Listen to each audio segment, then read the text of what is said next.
We're gonna hand build some bowls and cups today, or mugs today. So I'm gonna go over just what I sort of expect from a handmade cup or bowl, and also how to make handles for mugs. There's a couple different ways to do that. Usually with a hand-built cup, I probably want a hand-built handle, but we'll go over how to pull those handles as well. All right, so let's start with, though, our clay. So one of the easiest ways to make, so I definitely did not go straight across. I kind of forgot what I was doing here. That's okay. This might be the next one. I have a little bit of a seam in the middle here, so we'll see how this goes. Oop.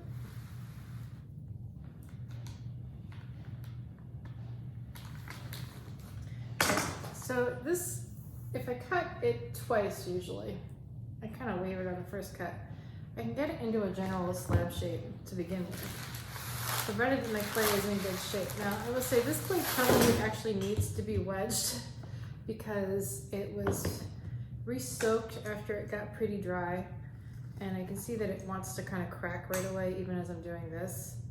But this is a good way to get a general slab shape started. And then I can roll it out with a rolling pin from there. I can also throw this down to spread it out a little bit more. But I can definitely, whoop, my clay is very sticky. I can definitely rolling pin this out a bit more. So one thing that really helps sometimes if your clay is very sticky is using like a cornstarch on it, on the top, very, very lightly, to help keep it from sticking. It's not like using flour. You're not gonna coat the whole thing. You don't want that much cornstarch in here, but it can help. Okay, my clay is very soft, so I'm actually gonna wedge this a bit before I use it. So I'm gonna do this.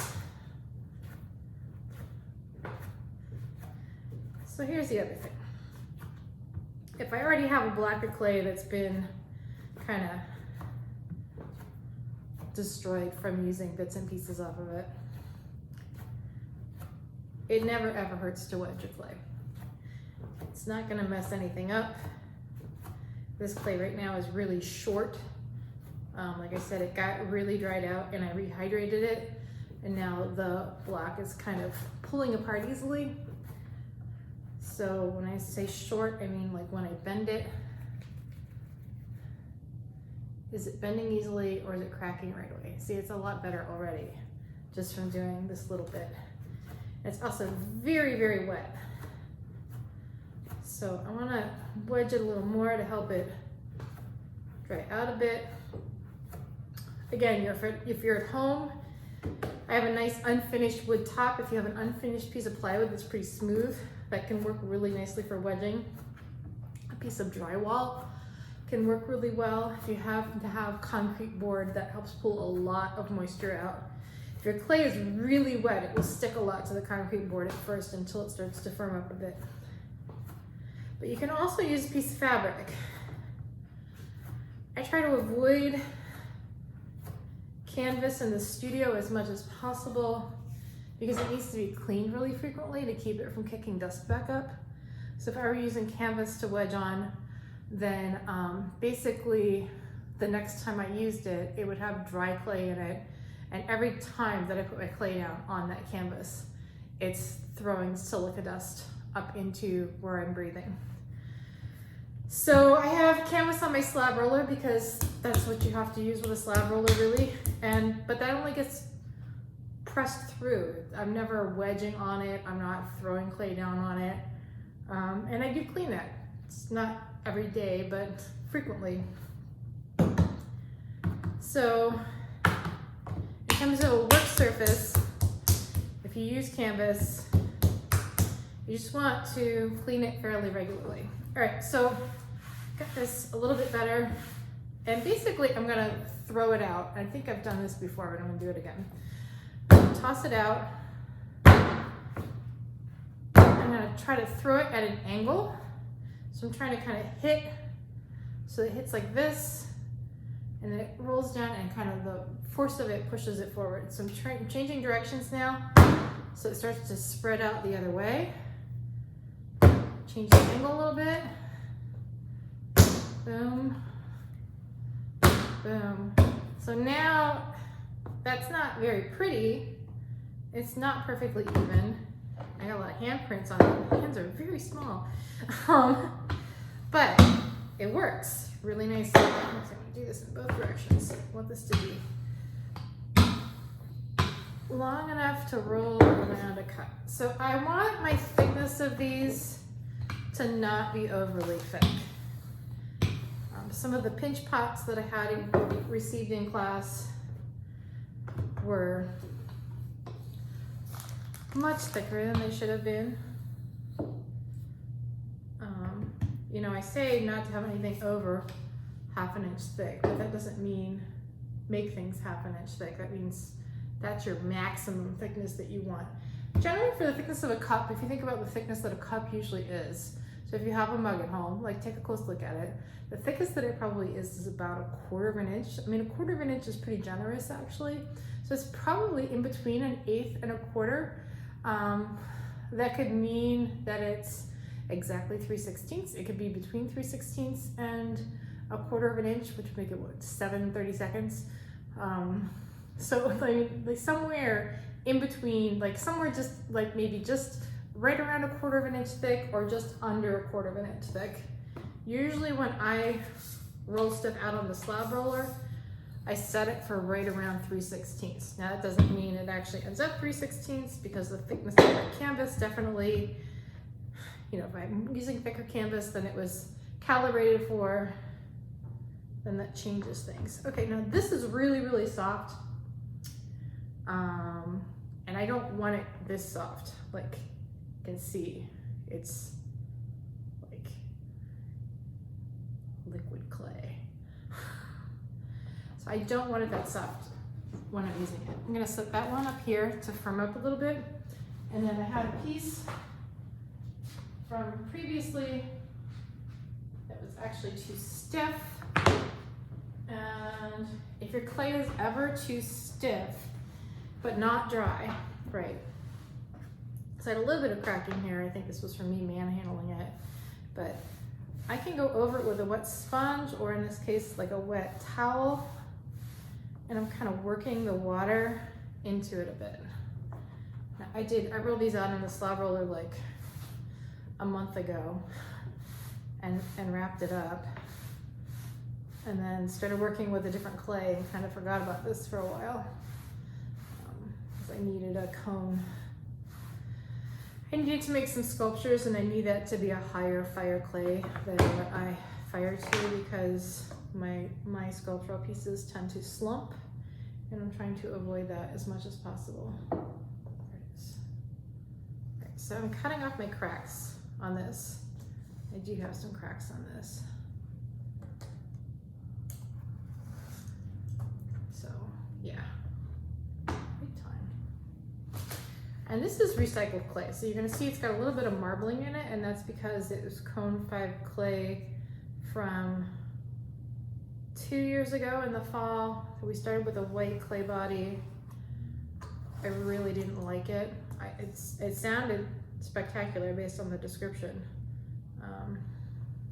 I didn't like it. Finding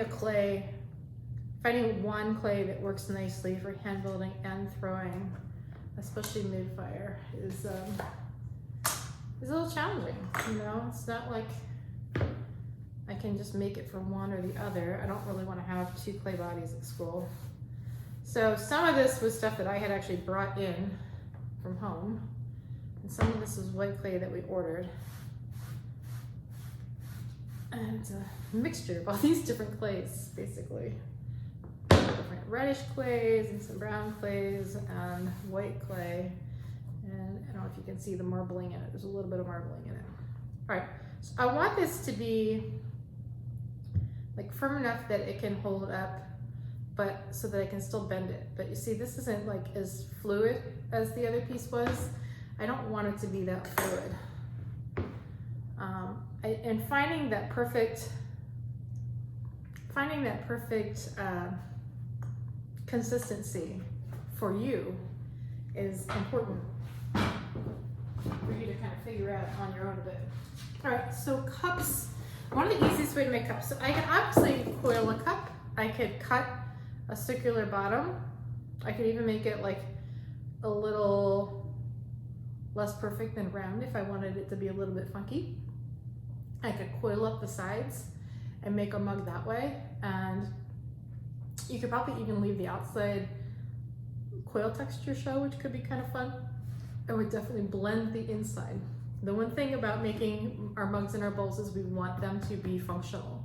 So we want to think about that inside. Is it smooth? Is it going to hold stuff? Is it going to work for what we want? But one of the easy ways to make cups is to actually roll the clay around a form. So we're going to talk about when we talk about bowls. The one thing that I don't want you to do with a bowl is I don't want you to take somebody's existing bowl design, which basically is I don't have anything in here right now, any commercially made bowl, right? And just press your clay into it with like a really soft slab, which you can physically do, but for a college level class, and honestly for me, for anything, that's copying somebody else's shape.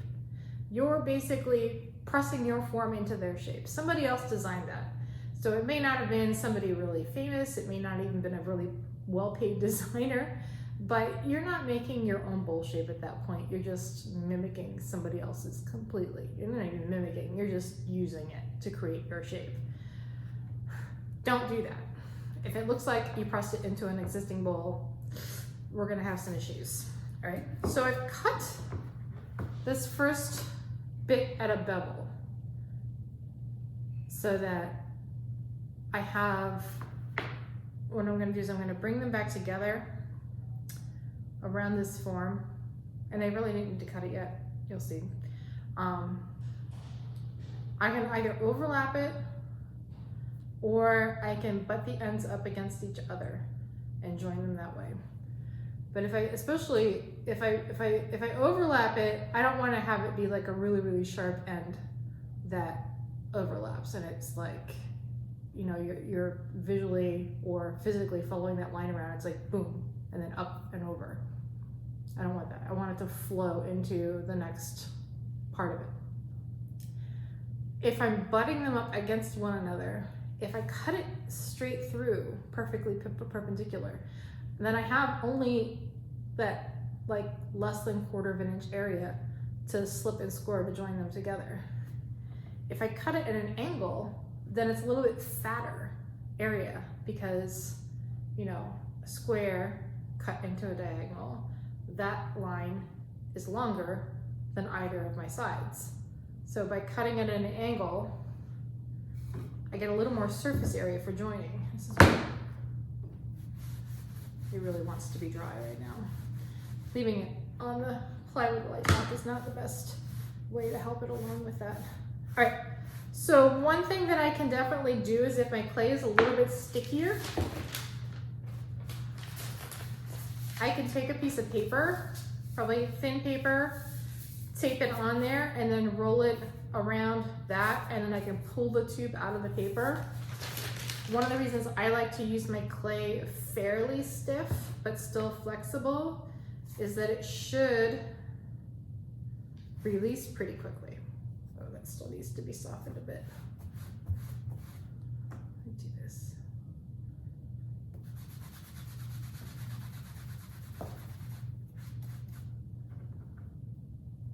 It's better. Still gonna do this.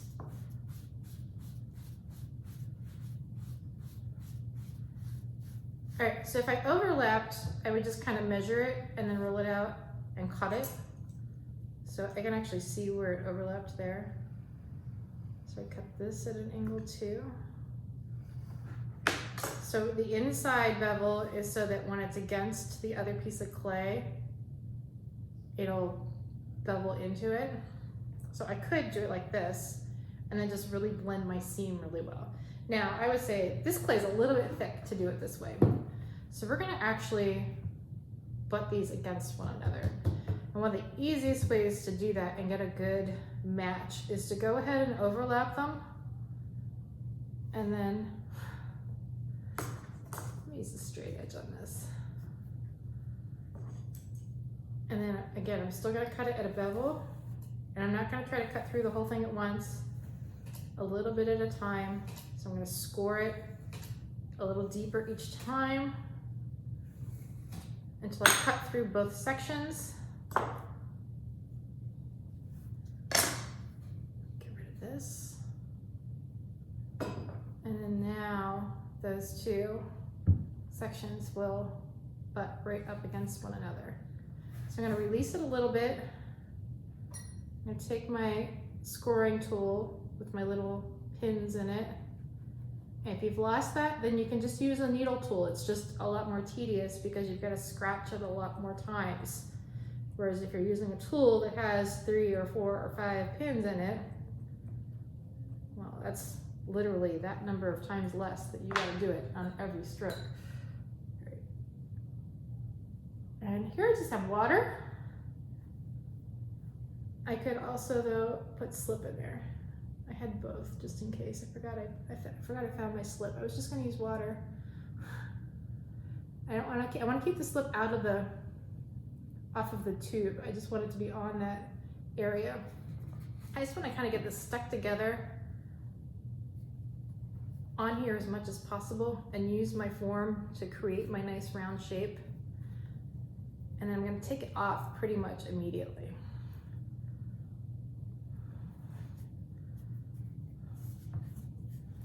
Blend that. I could even take my metal rib and really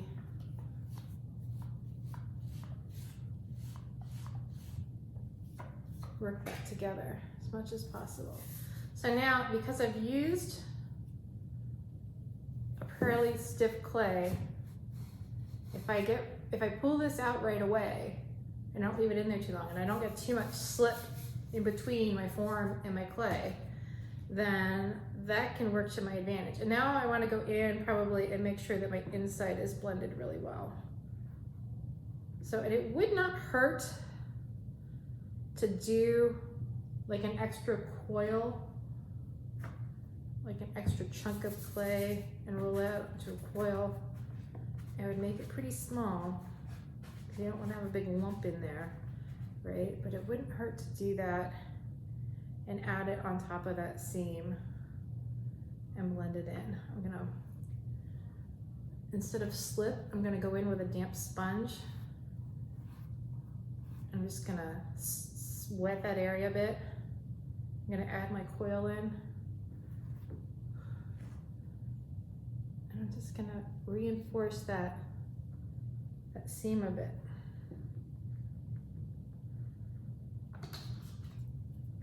If I can do it and make it pretty seamless. And that's what I want to do. Right, I'm gonna go in with this if I can and scrape away my extra.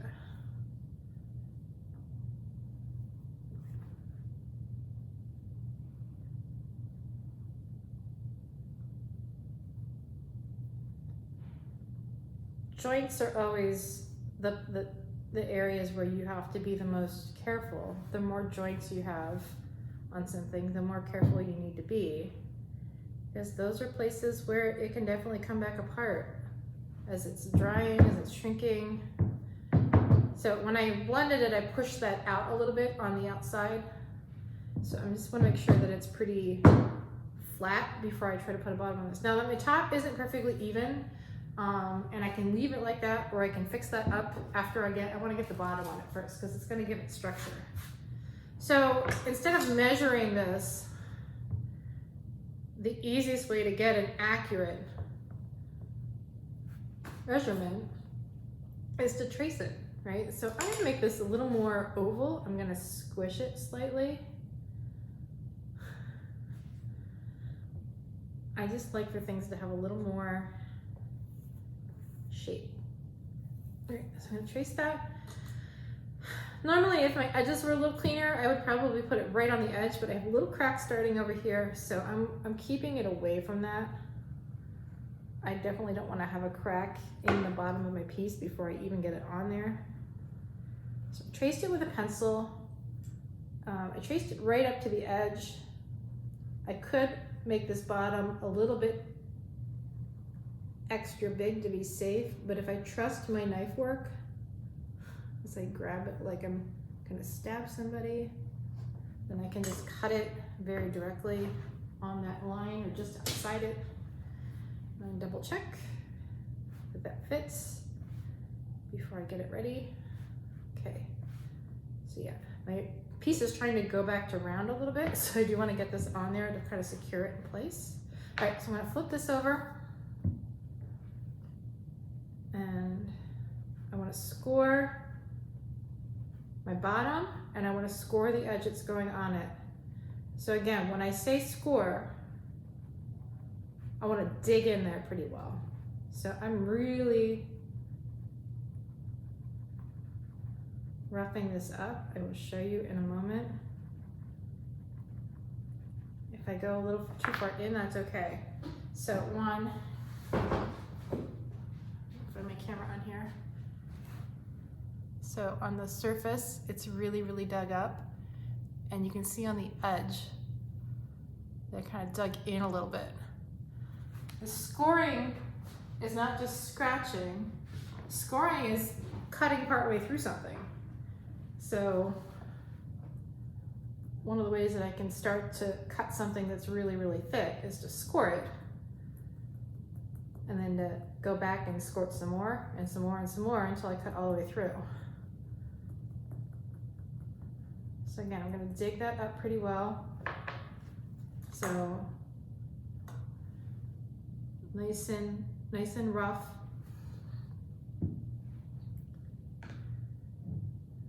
And I'm gonna add slip. Now this is where I would definitely want to use slip on this, not just water. I want it to kind of ooze out a little bit.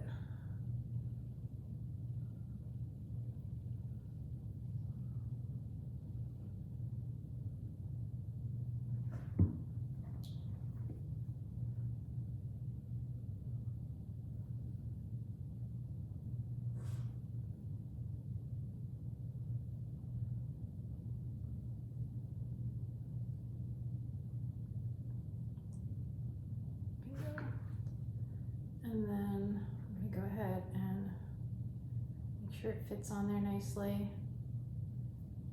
I can press down. So again, if I haven't used my slab when it's too soft, I can do this right away. If I have used it when it's really soft, then I'm gonna wait a little bit before I put the bottom on. I always want the slab that's on the bottom and the slabs that I've used for the side to be the same level of firmness or dryness, because clay shrinks as it dries, which we've gone over before, but I want to say it again. Clay shrinks as it dries, and if I'm attaching these when one is soft, especially if I'm putting like the bottom, putting soft clay on the bottom, like say I let this go ahead and firm up and then I just rolled fresh clay up for the bottom's gonna crack when it dries. It's either gonna pull away from the joint, or it's gonna crack in the middle somewhere, or it's gonna deform my piece as it shrinks and twists it. So I've got a lot of extra clay. You probably can't see it on the inside. Basically, if you see the gooping on the outside, there's some gooping on the inside, which I actually want. I'm gonna let that continue drying out. And then if I want this to be even, I can kind of hold my pencil still and just turn my piece. If you have a Lazy Susan or something at home, that's very, very handy. I've been looking at cheap ways to have banding wheels for school, and that's one of the ways to do it. And then I could cut it around that. I'm not gonna do that for the purposes of demo because I don't wanna spend all that time doing that. But basically, or I could measure up and measure so that it's even all the way around. If I want the top to be even. If I don't want it to be even, I don't have to worry about it, but I probably want to fix the weird, like, it's almost even, but it's not quite. So I got some stuff there that I definitely would want to fix. So I would let this firm up and then go back and clean out the outside and the inside, and probably later I will go ahead and do that. All right, so let's say I want a handle for this.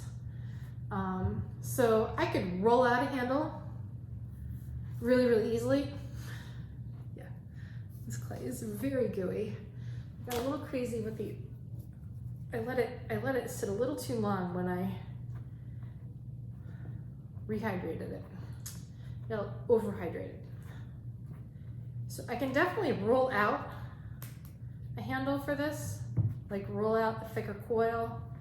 I want to think about the proportion of the handle to the cup. If you're doing a bunch of cups, then obviously one of the easiest things to do is go ahead and make your cup bodies first. Maybe wrap those up together so that they stay in a stage where I can use them easily. And then make your handles for your cups. So I can roll it out into a coil and make it kind of like a general sort of handle shape, or it's sort of oval-ish. See it because the end is kind of folded over, kind of an oval-ish shape.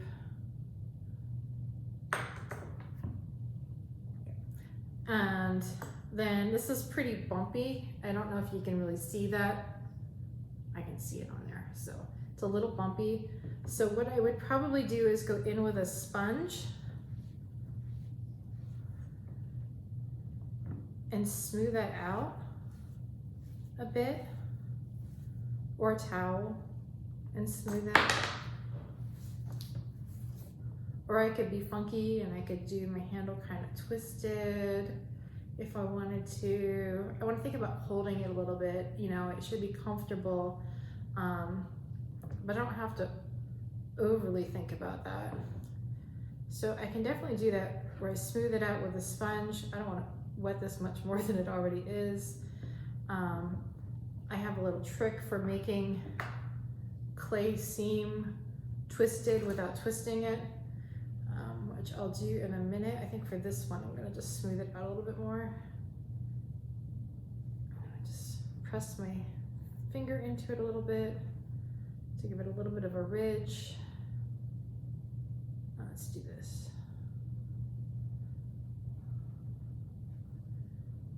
And then, so let's say that's about the size of my handle. I'm gonna cut it a little extra long. And then I'm gonna kind of take it and overbend it further than I know I'm gonna need it, and I'm gonna let it relax. So the reason for that is that clay often wants to return to its original shape. And if I just bend it as far as I need it to be, I'll use this guy. If I just bend it as far as I need it to be, then chances are as it firms up, it's gonna try to unbend a little bit. So one, when I go to use it, which I'm not gonna use it yet because it's not the same firmness as my cup, I'm gonna wait and I'm gonna wrap this up after I clean it up, and then I'm gonna let that sit out and dry a bit before I attach it. So if it's not the same firmness as my cup, then it's gonna unbend a little bit before I go to use it, and then suddenly it's not gonna fit. The other thing that can happen is if it is the same firmness, and I go ahead and I attach it, then when it's attached, it's gonna try to come apart. And sometimes it'll just pop off of the joint if you haven't joined it well. What I've had happen sometimes with, especially like porcelain, which is really finicky, is it'll actually snap apart in the middle instead as it dries, because it tries to kind of straighten out from where it's joined, and it goes like that and just boop. So one trick with mugs is, so one, join the handle when it's about the same consistency, if you can. That'll make things go a lot easier. And two, slow down the drying on it. It's not really about the drying being slow, it's about the drying being even, but usually slowing it evens out the drying a little bit. So like kind of wrap it up, not tightly once you have the handle on, but wrap it so that it's partially removed from the water. Right, so I'm gonna do something else here. I'm gonna clean up my inside a little bit. So the other thing is that this is really, really boring right now. The one thing that I did not do is I didn't like create any texture on this, which I still can do, and I still would do. I would not leave this so just devoid of anything going on the surface. So I can draw on it, I can carve into it. I'm just smoothing this. I'm not worried. If I want it to be more even, I'm gonna let it kind of flare out on the bottom a little bit. If I want it to be more even, then I would take my knife tool and clean off the excess wherever it overhangs, if it overhangs at all. Which it did, even though I cut it evenly, because when I pressed it on there, it kind of squished it out a little bit. Which I would much rather have it squish out. I know that I have a good joint because I pressed it on there nice and hard, than to have it not be stuck on there very well. And I always like when the slip oozes out on the inside, because then when I clean it back, it creates a smoother transition inside. I don't have any gaps in there at all. So I just used the back of my fingernail a little bit to kind of even that out a little more. So, okay, so I'm gonna do this. I trim this away, whoop, almost all of it. I missed one little spot I can see. So the other thing I can do, once I have the bottom of this on, if I know that my main joint here is nice and secure, then I could even go in with a sponge and kind of make it not completely straight up and down. So I use that tube to make it fairly round to create a nice even shape, but it doesn't have to be perfect. I could even, if I wanted to bring the top in more, I could dart it. I could cut little V's out of it and pull it in a little bit. What will do with this? Probably not where my joint is, so maybe I would want to do it in like 3 locations. So I could do, boom.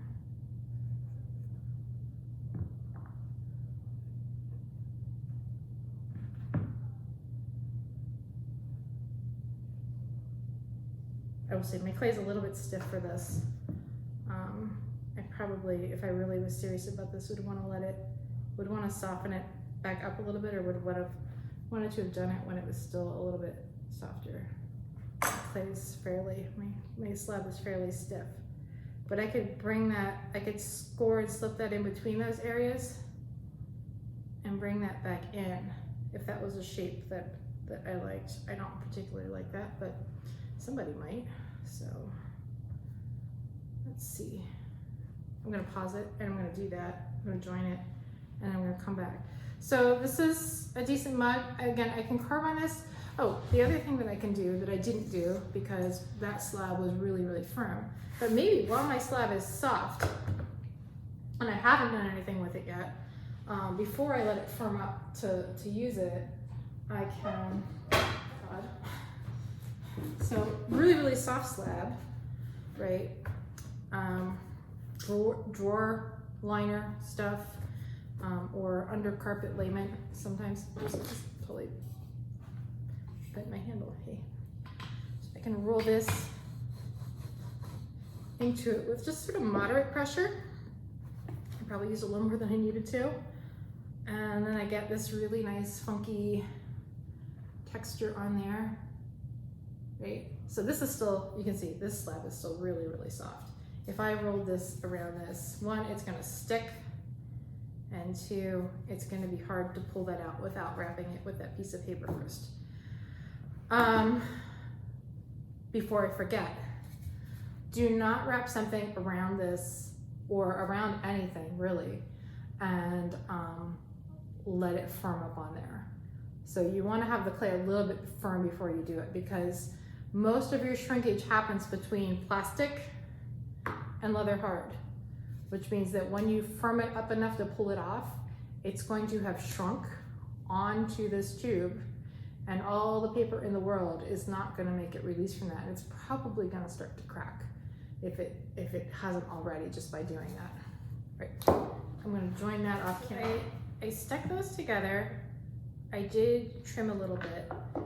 I used my, just to give you a summary without doing the whole thing, I used my metal rib to really blend those edges, and even scraping bits that seem like they came off too much. I did trim that edge a little bit to get it a little more even, because definitely by joining it I had some areas that kind of went up a little bit. And then to get the rim a little more even, I sponged it. Sponging can be a great way to smooth edges on stuff. When it's doing stuff, when it's a little hard edged. So I want to think, this is going to be a mug. I want to drink out of it. I don't want it to be a really square edge. One, if it's too much of a square edge, my glaze is going to break away from that edge. If it's a really, really sharp corner, then my glaze is actually going to move away from that corner, and that edge is going to stay sharp. If it can be a little bit squarish, but have just a little bit of a round to it, then my glaze is going to stay on there a little bit more. It's not going to be so sharp when I'm drinking out of it. Not sharp as in it's going to cut you, but sharp as in it's uncomfortable.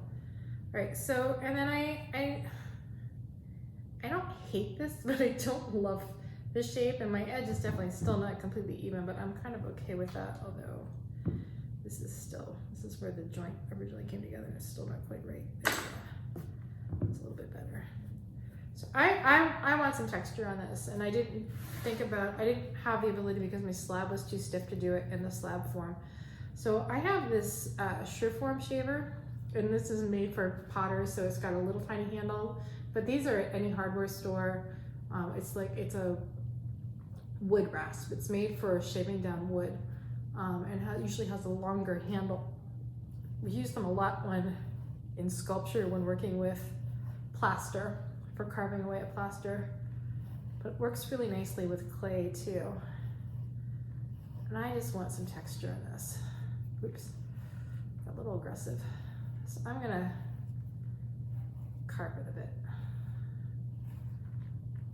I didn't want to just come back on camera with it having this miraculous texture that wasn't there before. And so if nothing else, when I glaze this, glazes that change when they're thick and thin are gonna show up differently from this texture. So where it's recessed, it's gonna gather a little more glaze. Where it's a high point, it's gonna get a little bit less, because again, the glaze is gonna break across that surface is what it's called. So it moves away from it. Got some crumbly bits on the inside too. All right, so sweep this while it's still wet, so you're not breathing in the dust. So I'm gonna gather this real quickly. It's gonna go into my slip.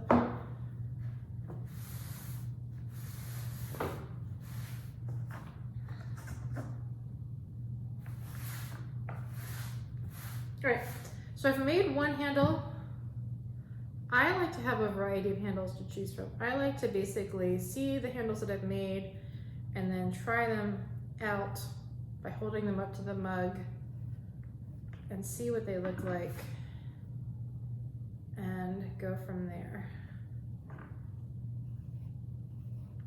I'm gonna do the edge just a little bit more. Can't help myself.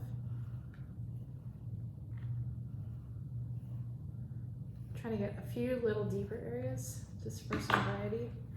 Okay, so I'm going to make a variety of handles. So what I'm going to do is I'm going to wrap that up. And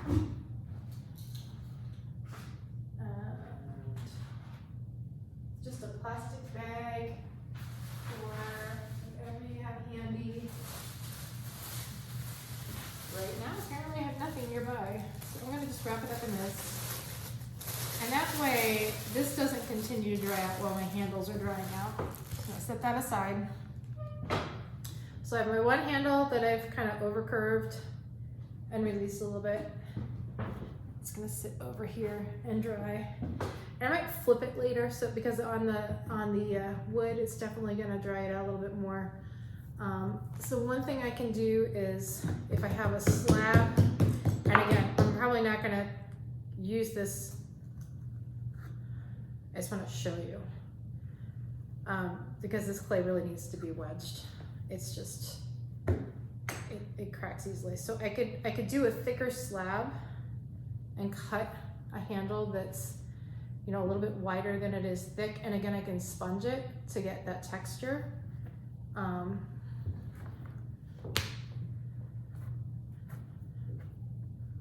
I'm going to show you how to do a handle that looks twisted without it actually twisting. Looking for one of my sticks.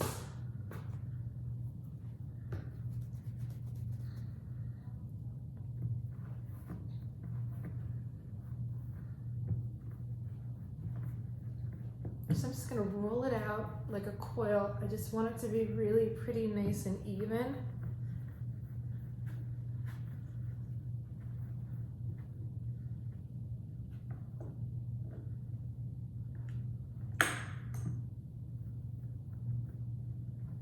So I want to have a clean surface. Fabric does work really good in these instances. And then really with any piece of wood with an edge, I'm gonna take this and just roll it over the surface. So I'm going at it, I'm rolling it with the ruler and letting it ride up. Do the same thing again.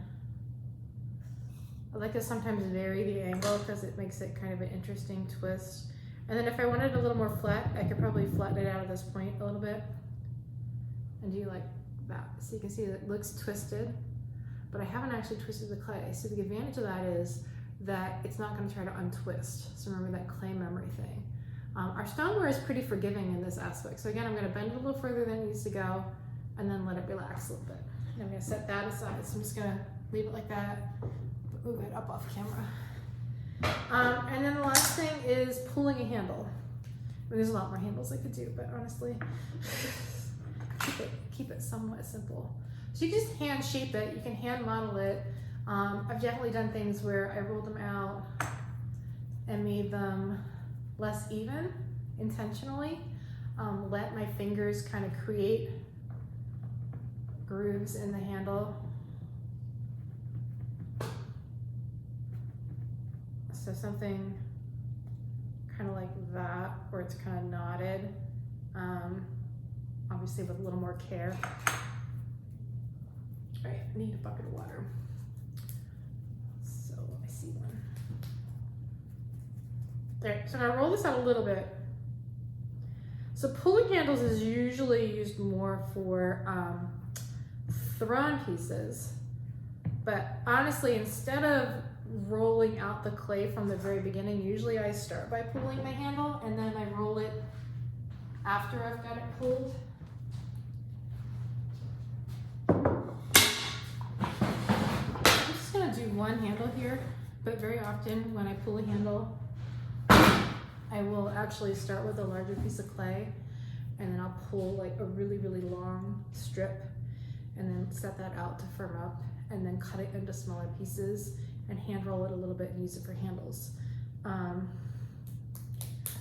So I'm gonna make sure I have one dry hand, and I always kind of like make this into sort of a little bit of a railroad spike so I have something to hold on to. And then I'm gonna basically wet the clay in my hand. I wanna make sure I stay with my hand really, really wet. Kind of as wet if you're on the wheel, this is as wet as you would want it on the wheel. As soon as it starts to really grab the clay, I want to kind of shy away from it. And again, depending on my mug size will determine how large or small my hands are in that moment. So I want to make my shape and the size of my hands based on what size my mug is. So that's a pretty decent size mug, so I could probably get away with something that thick. Oh, that's a little bit thick, a little more. So that's just kind of by itself. I can also pull a little bit of a ridge in it, which some people really like. a very traditional pulled handle. Or this could just be a nice way of getting it to be pretty even.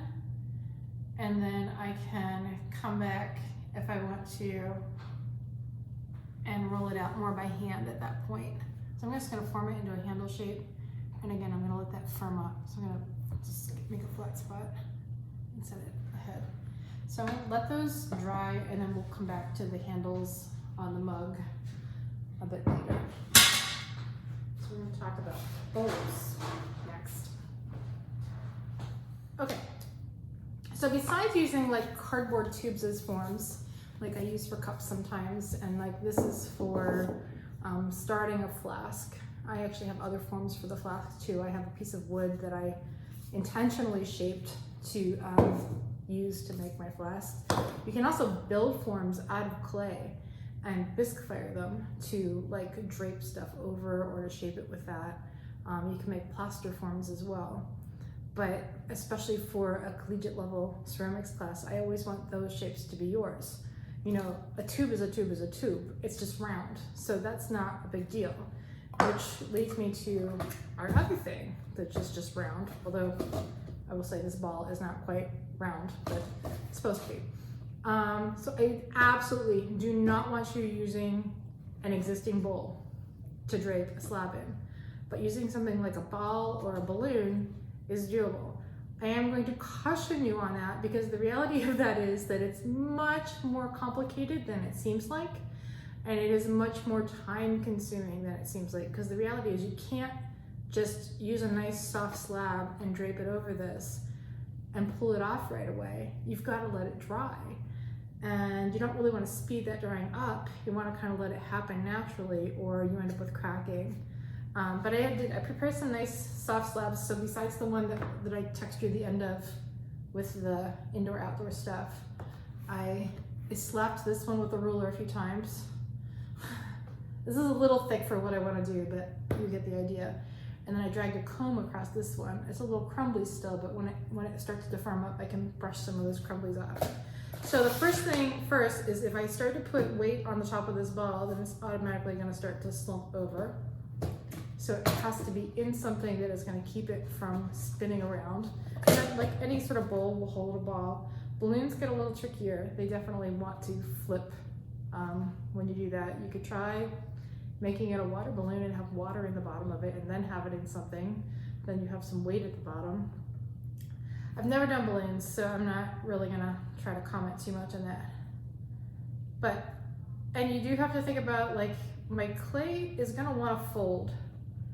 Do I want it to fold?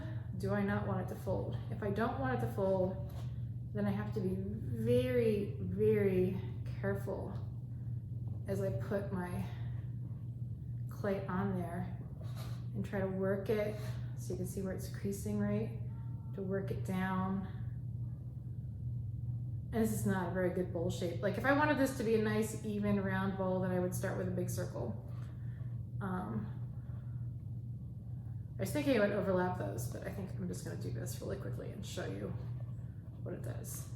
So I might be able to pop this off of here. I might not. One thing that might be fun is to layer these, but then I need to think about that inside. I'm gonna layer 2 of these. I need to think about the inside of it because it's gonna be, you know, the inside is gonna be clay that's overlapped. Is this a functional bowl? And I do want you guys to make functional bowls. How do I do this in a way that I make it functional? I'm gonna leave that up to you guys if you decided to do this. So I definitely would want to score and slip in here, or at least sponge it. So I'm gonna sponge it with slip. I'm gonna go over that. I need to think about what's attaching where. And do that. So it's not thick, but it's making the surface very, very sticky. I'm gonna do it on this and then I'm gonna bring it back over. So balloons and balls will have air on them, so when I'm pushing on one side, it can make it pop off on the other. So it's not necessarily the thing that you want to do. Like if you're thinking that this is gonna make your life easier, it's not. It can just be a cool way to get a nice round inside shape. So probably if I wanted to make this a functional bowl, I would layer these pieces and maybe trim it so that it was a little more even on top. It doesn't have to be perfectly even, but maybe not so pointy. And then I would need to go back in and smooth that inside seam a little bit, because imagine trying to wash that with it being like, let's see if I can pull this out at all. Nope, it's too sticky still. So with it overlapping, oh, there we go. So with it overlapping a lot like that. And it's really cool. So one of the things I do like about using a ball as a form, but again, so like I said, this is not speedy. Like I could not pull this off right now and expect it to hold that shape. But one of the things that's nice is if I make sure that I'm careful about letting my valve be exposed, then I can take the needle, and as this starts to firm up, I can let air out of the ball to shrink the ball as my clay shrinks. So that's an advantage to that. The balloon's probably going to shrink naturally as it ages, but I can't guarantee that it'll be enough. I would not overinflate your balloon. Don't make it like super, super stiff. But if it's soft, again, it's going to be hard to like form stuff around it. So I'm going to let this be for now. I'm not crazy about the differentiation in height there.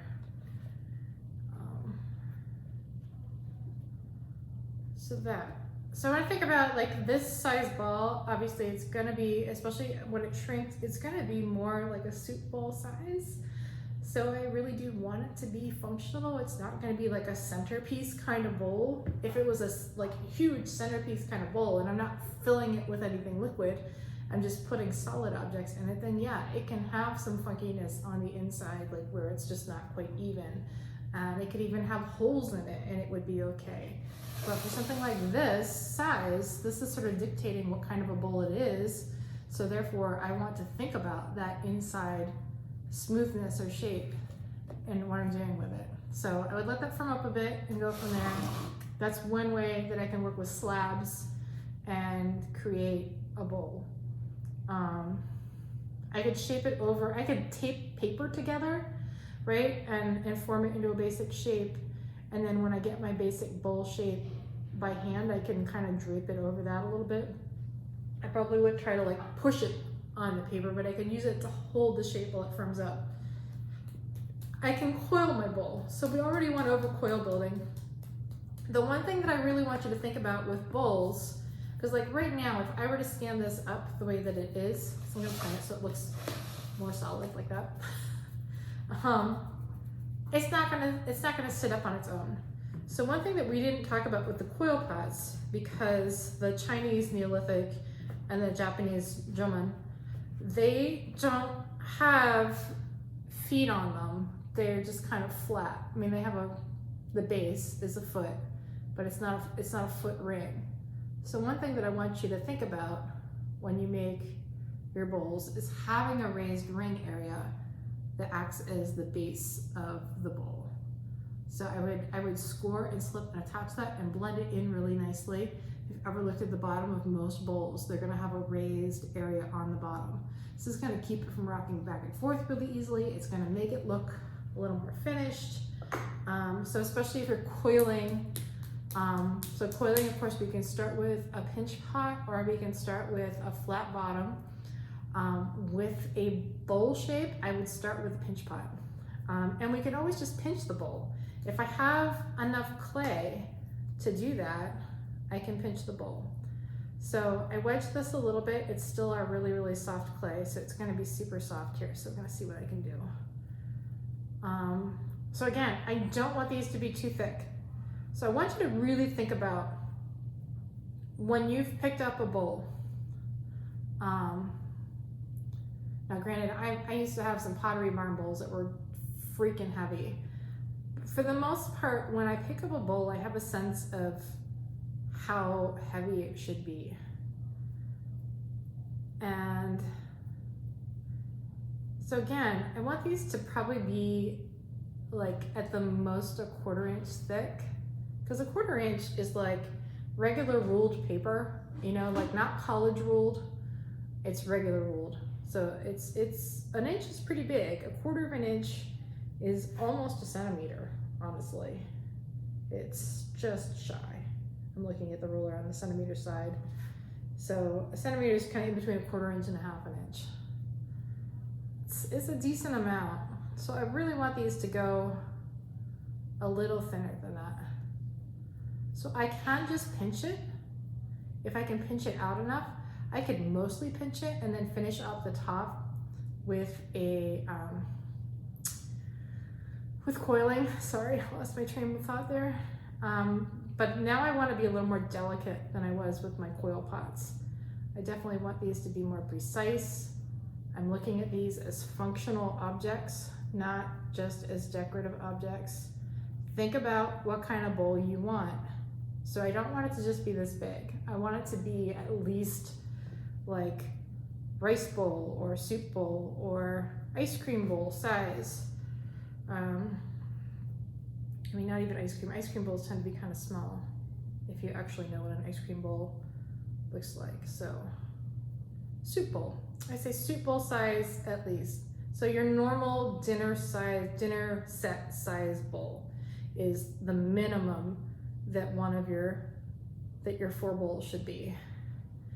And you don't have to think of them as a set, but I will say you probably will get bonus points if you make them all work together and not just have them be 4 completely different bowls, because we're not doing pinch pots anymore. This is not the first day of class anymore. I want you to be showing me some control. I want you to showing me that these objects can work together. So this is getting pretty thin, but I really don't have enough clay here. So, and I can probably make it a little bit thinner, but it's probably about 1/8 of an inch thin now. I do have some thick areas. So at this point, I would want to add coils onto the edge and build this up more. And again, I would want to, so I've made some really nice bowls that managed to stand despite being, and I could, when I set that down, I could see that my bottom's still kind of thick, that managed to stand pretty well without needing a foot ring, but they still would have needed to have been handheld when using them. I want you to really think about these as functional bowls that you can fill with something, fill with liquid, and they will hold themselves up. So I would want to attach a foot ring to this. Again, I'm just gonna say, this needs to be bigger still. This is not big enough. I would say it needs to come up to at least here. It needs to be big enough that when it shrinks down, and our clay shrinks about 12%, so just make it 10% to make it easy in your head. Like you're just gonna lose 1/10 of its size from beginning to end.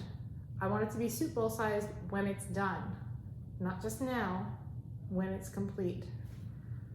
So, because it's a fairly easy project, right? We need to make it a little bit more challenging than just make 4 bowls.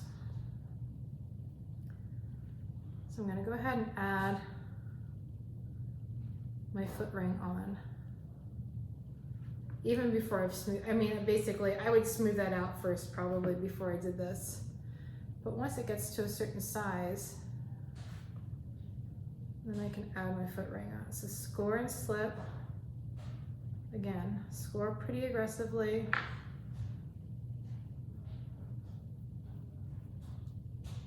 Slip. So slab, pinch, coil, combination. I would say the slabs probably work a lot better for the mugs than they will for the bowls, because this is actually way more time consuming, because now I gotta wait for that to firm up. And because it's sealed on the inside, it's gonna actually take longer to dry than you think. Like the outer edges might start to dry, but maybe not the whole thing. And again, I want it to dry pretty evenly. So I'm gonna start to attach this. I would let that firm up a little bit. I wanna blend it in. So I'm probably gonna work on this bowl some more, and then I'm gonna blend that edge, and then I'm gonna just come back and show you what it looks like when it's done. So a couple things. Remember what's in my head. I try making lists and then I end up not being able to read along with the list without sounding completely artificial. So this still needs a little tweaking. There's some parts of the inside that still need to be smoothed out a bit more, but the clay is still pretty soft, so I can't really do it completely yet. You can see that I'm thinking about the inside though. I'm trying to make that as smooth as possible. I'm really thinking about that inside shape in terms of a functional bowl. So I started with the pinch form. I added a few small coils, and then I rolled out a fatter coil and flattened it and pressed it into texture before I added it on here. So that I had to score. Definitely I scored it and slipped it and like gently pressed it down. And then I actually had to roll little tiny coils and add them to the inside to fill in the gaps, because when you're just pressing coil against coil and you're trying to let it show and you're not blending it a lot, then you've got a place where the round bits and the round bits come together and it leaves a little bit of a gap. So I had to roll a little tiny coil and the wet, well, I'd roll like a ton of them and wet them and then press them in, and then I took my metal rib of death. Sorry, it's not really a metal rib of death when you're hand building, but when you're throwing, it can be a little scary. And I used that to really blend the inside. But my clay is so soft that I'm marking it almost as much as I'm blending it. So at this point, I need to let it go. I did blend my foot ring a little bit, so it's in there. Again, that probably needs a little bit more. I'm probably gonna leave my finger texture in the bottom on the outside, but I'm gonna blend it away a little bit more on the inside. And most of it is gone on the inside, but it keeps, like in the middle of the foot ring, it keeps kind of sagging back down again. So I've got to let it firm up a little bit so that when I push that up, it stays where I want it to be. And this is a good size. This is like, right now, this is kind of like an oversized soup bowl, which means that when it dries and when it is fired, it's gonna shrink down to kind of like a regular size soup bowl. So I like this size. I keep flaring this out and it keeps trying to pop back. So I'm trying to sort of tweak it a little bit. All right, so my mug. I did tweak the texture on this a little bit more. I cut my top part at more of an angle because I liked the fact that it seemed to be a really natural form, almost like a barky-like texture. So I wanted it to be sort of a more natural lip. So when I put the handle on, I want to be sure that I'm drinking out of the high point here. So if I'm right-handed, I put the handle on the right side so that that high point is facing me when I do that. I'm going to do a little bit of something here just to make it a little more finished looking. First, I need to get any of my little things that have stuck on the bottom from sitting on the table. So one thing you may or may not have noticed, I've been cleaning the table in between each thing that I'm doing because I want to clean that clay off while it's still damp. I don't want to have dry clay dust, especially when we're in an era when we're trying to fight other diseases. I don't want to make myself susceptible to it by breathing in clay dust. Sorry, I saw a little bit of something in there. All right, so I'm gonna actually roll this. Oh yeah, I got something going on there. I think that's where my joins were. I have to go back in and tweak those a little bit too. I'm gonna roll this bottom. I'm gonna apply a little bit of pressure. Oh, I'm glad I did that. I can see that stuff going on in there. And then it's gonna just slightly raise that outer edge. And I'm gonna blend it a little bit, roll a little more. Oop. So it's like creating a foot ring without adding a ring. I don't really need to do that.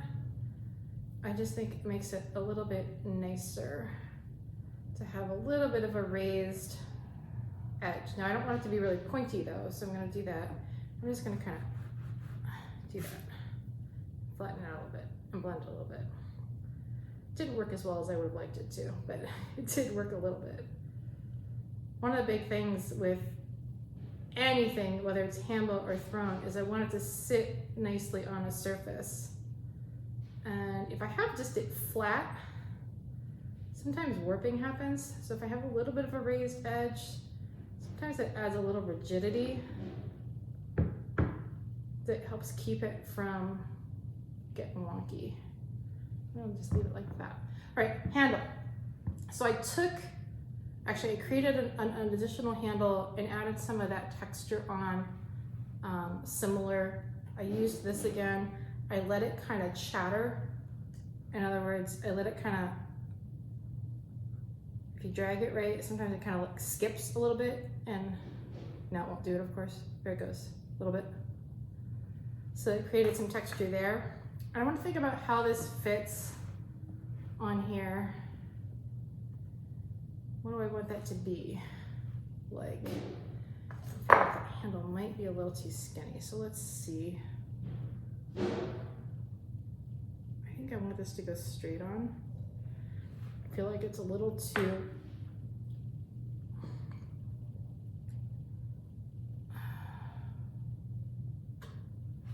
the form is a little more, not stoic, but I hate using the word masculine because I don't really think of things in terms of masculine and feminine, but it's less fancy, it's more straightforward. So I don't want to be really fancy with how I don't want it to like scoop in too much. So I'm just going to attach that. And I just want to put this at a little bit of an angle. So I'm thinking, I think like this, and I might even kind of flatten that out a little bit once it's attached. So I want to score and slip top and bottom. I did let this stiffen up a little bit. It could be definitely stiffer. Our clay is pretty forgiving for things like this, so I'm going to wrap the whole thing up once I get the handle on and let it just dry kind of slowly.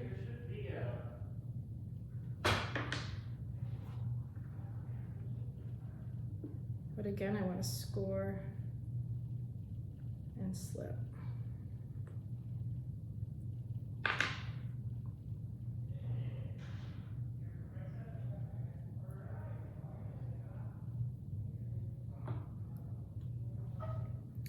So I want to kind of have something to press against. So I'm going to have my hand on the inside.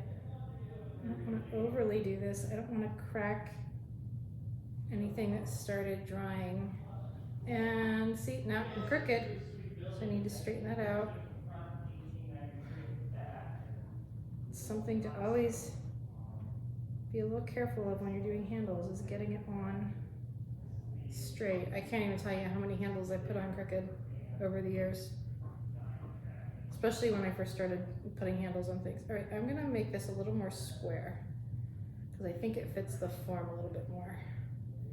So again, I've tried to put enough slip on there that it kind of oozes out just a little bit. I don't want it to get too in my texture, so I'm trying to be a little bit cautious with that.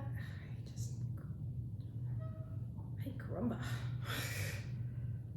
So, but I like that. That looks good on this. This looks pretty good. I'm gonna probably push it up just a little bit more. So probably what I'm gonna do in order to have gravity working with me is I'm gonna flip it upside down while it firms up a little bit. I'm gonna let that firm up a bit before I wrap it up. I do need to sign it still, but I feel like I wanna clean this bottom up just a little bit more. So I'm gonna just let the handle firm up a bit first, go from there. Okay, so I just really want you to think about, I want you to really think about, your goal is not to just, you know, pump out 4 bowls and 4 mugs. Your goal is to make something that is both functional and is aesthetically pleasing. Now, to each person, that's going to be a different thing, but it should be somewhat expressive of you, even if it's just a mug or a bowl. I'm going to just say, like, this is different for me. This is not something that I have made before, but I wanted to just kind of feel that out a little bit. The cup is different from something that I've made before. You know, I didn't want to just, for the demonstration, just make the things that I make typically. And as an artist, I'm always trying to grow. So even though I make sculptural forms that I show formally, that doesn't mean that when I make cups and bowls, then I'm just like, I'm just gonna make some cups and bowls and, you know, whatever is good. I want them to be the best representation of myself.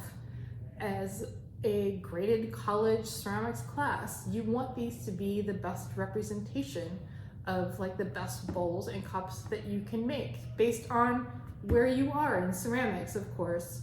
I'm not expecting these immaculate, amazing things that I've never seen before, but I am expecting a certain level of attention. So don't just get through them. Make them the best that you can make them. They are just cups and bowls, so they can be very, very quick. If I feel like they were done just really quickly, then that's probably not going to be the best grade. I want you to spend some attention, put some attention on the shape, and definitely put some attention on the surface. Like, what is going on with that? Is it smooth? If it's smooth, is the form perfect so that the smoothness makes sense? Or would texture have made that much more interesting? So I do want you to do sketches first. I always want you to do sketches first. We've talked about sketches as a way of generating ideas.